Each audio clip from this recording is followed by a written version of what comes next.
Baik, salam Bapak Ibu, saudara-saudara, jumpa lagi bersama saya Pendeta Jerry Adu dalam program Ilustrasi Khotbah Kristen yang lucu dan kocak.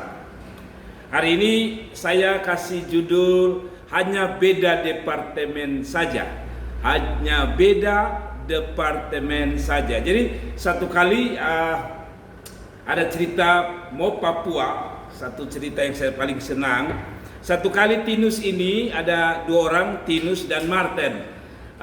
Tinus ini dia ketemu depu teman lama bernama Martin. Tinus depu kaget waktu dia lihat depu teman Martin, dia sudah berubah 128 derajat alias sukses.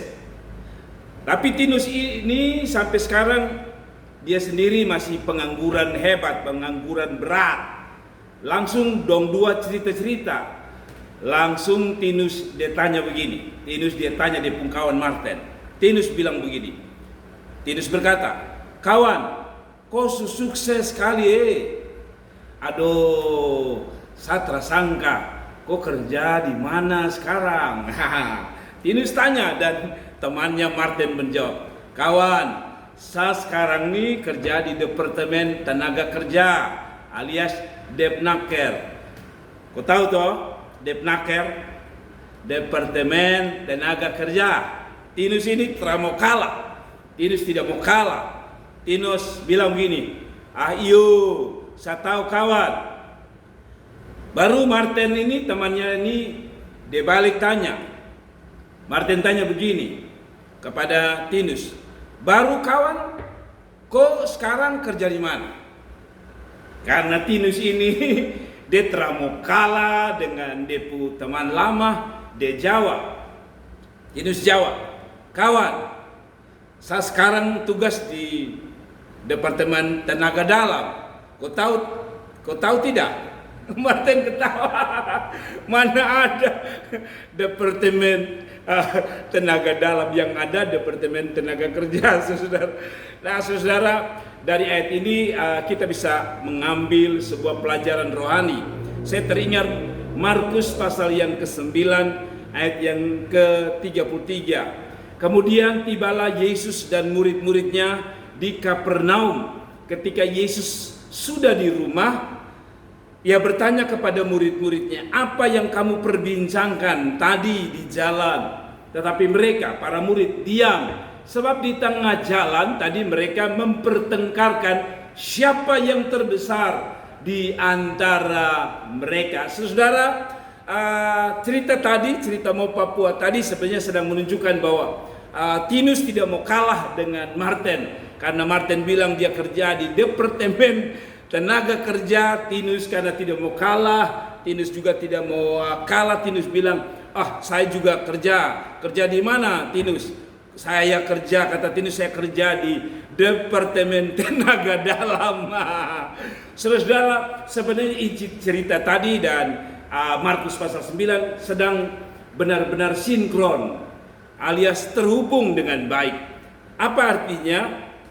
Kecenderungan manusia adalah tidak ingin kalah, kalau bisa dia lebih dari orang lain. Inilah yang disebut dengan ingin menjadi besar, kesombongan. Ternyata bukan hanya Tinus yang tidak mau kalah. Para murid yang hidup 3,5 tahun dengan Tuhan Yesus juga satu dengan satu ingin menjadi satu lebih besar daripada yang satu.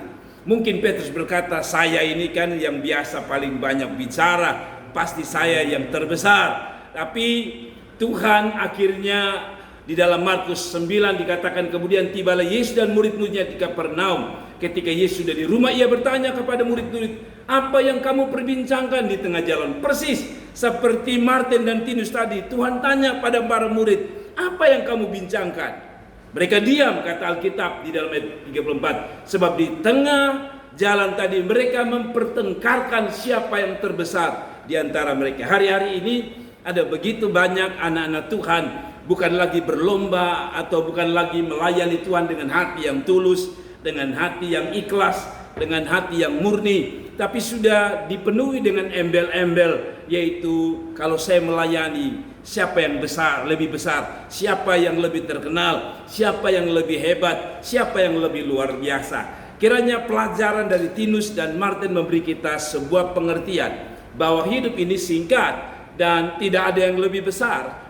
Namun Tuhan Yesus mengajarkan yang lebih besar itu bukan Anda kerja di departemen tenaga kerja, atau Anda bekerja di departemen tenaga dalam, atau apakah Anda keliling dunia, atau Anda pengkhotbah besar, atau Anda pendeta besar, Anda dosen besar, Anda pengajar hebat. Bukan, mereka yang terbesar menurut Alkitab. Di dalam Markus pasal 9 ayat 35 dikatakan begini, lalu waktu Yesus dengar mereka berdebat, siapa yang terbesar, siapa yang hebat, siapa yang lebih luar biasa. Markus 9 ayat 35, Yesus mengingatkan para murid. Lalu Yesus duduk dan memanggil ke-12 murid itu, katanya kepada mereka, jika seorang ingin menjadi yang terdahulu, artinya mau jadi yang lebih besar, hendaklah ia menjadi yang terakhir. Markus pasal 9 ayat 35 mendefinisikan sebuah kebesaran. Katanya orang yang besar adalah orang yang rendah hati. Saya menerjemahkan ayat 35 dari Markus pasal 9, dikatakan, jika seorang ingin menjadi yang terdahulu, hendaklah ia menjadi yang terakhir. Ini bicara tentang kerendahan hati. Saudara-saudara, orang yang besar adalah orang yang memiliki kerendahan hati dan bukan ketinggian hati.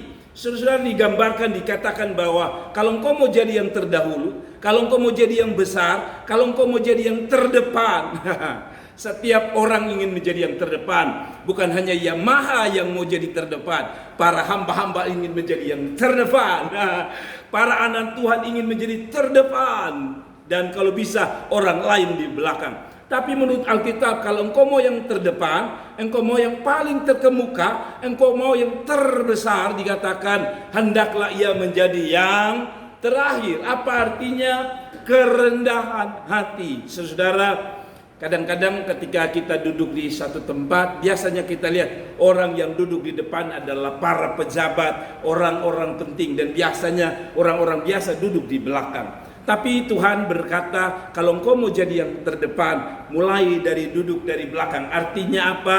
Kerendahan hati. Saya percaya Alkitab mengatakan orang yang sombong direndahkannya, namun orang yang rendah hati ditinggikannya. Karena Allah yang berhak mengangkat dan meninggikan orang yang ditinggikan, dan merendahkan orang yang angkuh dan sombong. Jadi rahasia pertama untuk kita bisa menjadi terbesar, bukan siapa yang terdahulu, tapi siapa yang mau rendah hati berkata, saya mengalah, saya percaya pengangkatan datang daripada Tuhan. Waktu ayat ini saya baca, saya ingat Raja Daud. Pada waktu dia dipilih, saudara-saudara, Alkitab mengatakan dia ada di kebun, dia ada di ladang, dia tidak masuk promosi sama sekali. Waktu Samuel mencari para raja atau calon raja, Daud tidak termasuk, dia ada di belakang. Tapi dasar orang rendah hati, sekalipun dia tersembunyi di belakang sana, dengar baik-baik, dasar orang rendah hati, walaupun dia tersembunyi jauh di sana, tanpa promosi, tanpa penampilan yang hebat, Alkitab mengatakan panggil Daud, dan akhirnya Samuel mengurapi Daud menjadi raja. Saudara-saudara, kalau orang merendahkan engkau, kalau orang menganggap remeh engkau, jangan pernah sakit hati, karena saya percaya tiba waktunya orang-orang rendah hati diangkat oleh Tuhan. Sekali lagi, jangan pernah merasa marah, benci dan iri hati, bahkan benci kepada orang yang menjatuhkan kita dan merendahkan kita. Karena bila waktunya telah tiba, orang-orang yang rendah hati akan diangkat tinggi oleh Tuhan dan mendapatkan promosi daripada Tuhan. Yang kedua, siapakah yang bisa menjadi yang terbesar? Dikatakan ayat 35 dari Markus 9, dari semuanya dan pelayan dari semuanya. Yang kedua, berhati hamba, bukan berhati bos. Hati hamba artinya hati yang mau melayani, bukan dilayani. Hari-hari ini orang ingin dilayani dan tidak mau melayani. Orang ingin jadi tuan dan tidak mau jadi hamba. Padahal dikatakan kriteria orang yang besar adalah orang yang mau melayani Tuhan. orang yang mau melayani bukan yang dilayani. Hari-hari ini orang merasa bahwa kalau dia jadi pejabat rasanya lebih terhormat daripada kalau dia melayani Tuhan. Apalagi kalau dia hanya melayani sapu-sapu gereja, pel gereja, dia rasa seperti dia direndahkan. Padahal Alkitab berkata, apa saja yang kukerjakan bagi Tuhan. 1 Korintus 15:58 mengatakan, segala jeripayamu dengan Tuhan pasti diperhitungkan. Karena itu saudara, ciri khas orang yang akan menjadi besar adalah orang yang memiliki hati hamba, yaitu hati yang penuh kerendahan hati dan hati yang melayani Tuhan, atau hati yang melayani. Saudaraku, yang ketiga, apa yang menjadi kriteria bahwa engkau akan menjadi besar? Kembali pada Markus pasal 9 ayat 36. Dikatakan, maka Yesus mengambil seorang anak kecil, menempatkannya di tengah-tengah mereka.